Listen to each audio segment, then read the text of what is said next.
Hey, this is Pete with Kronik Racing. Today we're going to show you how to do a basic oil change on your pit bike. We're going to start by removing the drain plug. 17mm wrench or ratchet will get that done.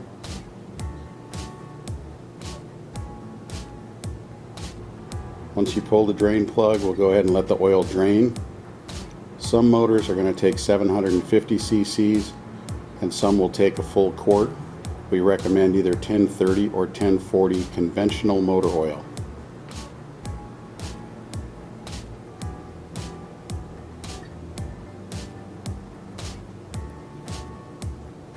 Once the oil is finished draining, reinstall the drain plug. Start it by hand just to make sure it doesn't get cross-threaded.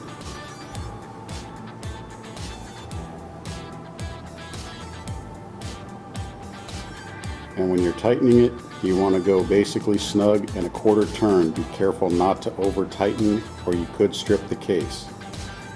Once the drain bolt is secure, we'll remove the dipstick. You'll notice on the dipstick there's some hash marks.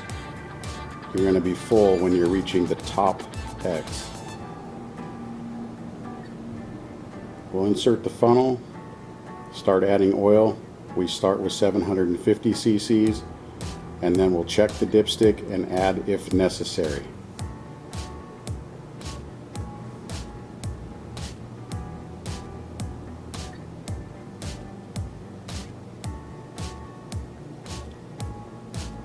Once the oil's in, we're going to tip the bike straight up, insert the dipstick, do not screw it in, pull it back out and check the level. There you go.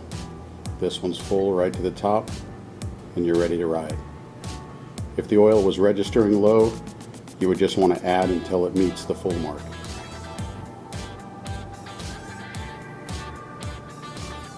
And that's it. Basic oil change on a pit bike. Catch you on the next one.